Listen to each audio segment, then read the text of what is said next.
سلامونه دوستانو وطن نه راتلونکي مسافرو لپاره متحده عربي اماراتو پی سی آر ټیسټ شرایط ختم کړل. نو غواړم چې نننۍ ویډیو کې هم دې باره کې معلومات درکړم چې د شرایط کومو کسانو لپاره ختم کړل او اوس کوم مسافر چې د وطن څخه متحده عربي اماراتو ته راځي هغې لپاره نوي کوم شرایط دي. نو هیله لرم چې تر پایه پورې مې ملتیا وکړئ. د متحده عربي اماراتو حکومت اعلان وکړ چې یاد هیواد ته کم وکسینیټډ مسافر مطلب کم چا چې وکسین مکمل کړي دي دوی بیرته راځي نو دوی ته د پی سی آر ټیسټ ضرورت نشته. دا په داسې حال کې د چې ورځې مخکې دوی ریپیډ ټیسټ ختم کړو. تاسو ته بهتره معلومه ده چې کوم مسافر د وطن څخه متحده عربي امارات ته راتلل خاص کر دوبۍ باندې نو دوی ته به یو د ریپیډ ټیسټ ضرورت و بل به د پی سی آر ټیسټ ضرورت و. خو ریپیډ ټیسټ دوی څو ورځې مخکې ختم کړو. هغې سره دوی اوس کم چا چې وکسین مکمل کړي دي د دوی لپاره پی سی آر ټیسټ هم ختم کړ. خو یا د مسافرو سره باید د وکسینو سرټیفیکیټ موجود وي چې کم باندې کیو آر کوډ وي. مطلب دا چې کم کسان اوس مهال د وطن څخه متحده عربي امارات ته راځي او دوی کې کم چا چې وکسین کړي دي دوی ته د پی سی آر ټیسټ ضرورت نشته. خو یو شی چې ضروري دی هغه د وکسینو سرټیفیکیټ دی. خو سرټیفیکیټ کې باید کیو آر کوډ وي.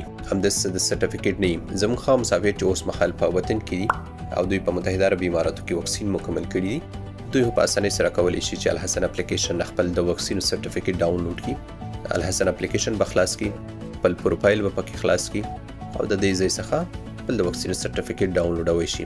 خو هغه مسافر کوم چې وطن کې وکسین کړي دي نو دوی لپاره خو اول بهتره خبره ده چې آنلاین رجسټریشن وکړي. کم باندې چې ما ډېر پخوا ویډیو جوړه کړې ده نن سبا هر یو ایجنسۍ ته معلوم دی چې هغه آنلاین رجسټریشن څنګه کیږي. هغې نه پس دوی ته یو کیو آر کوډ ورکوی کیږي. خو نن ما چې خپلو هوایي شرکتونو والا سره تماس ونیو دې کې دغه یو شی کم د وکسین سرټیفیکیټ چې دی دا تر اوسه پورې لا واضح شوی نه دی. کم رجسټریشن چې تاسو وکړئ هغې نه چې درته د اماراتو حکومت لخوا کم اپروول درکړی شي چې هغه به منل کیږي که د دې لپاره به کم ځانګړی کم بل سرټیفیکیټ جوړیږي خو هغه لا تر اوسه پورې واضح شوی نه دی چونکې دا موضوع نوي ده.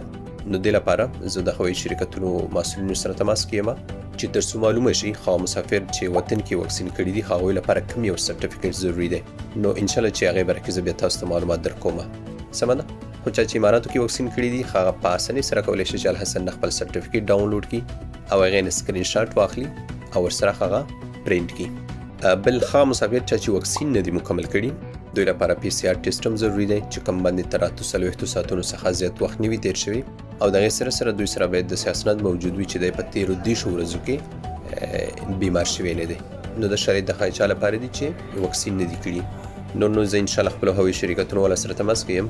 کله نه کله داسې وشي چې بعضې شرایط زموږ لپاره د نورو ملکونو په نسبت مختلف وي نو هغې لپاره ښه دي چې په خپله هوایي شرکتونو والا ووایي نو بیا به زه تاسو سره شریک کوم. سمه ده. نو هغې لپاره تاسو باید څه وکړئ احمد ټایمز تعقیب کړئ. نور زه غواړم په همدې ځای درڅخه اجازه. تاسو ته ښه وخت ښې شي وي.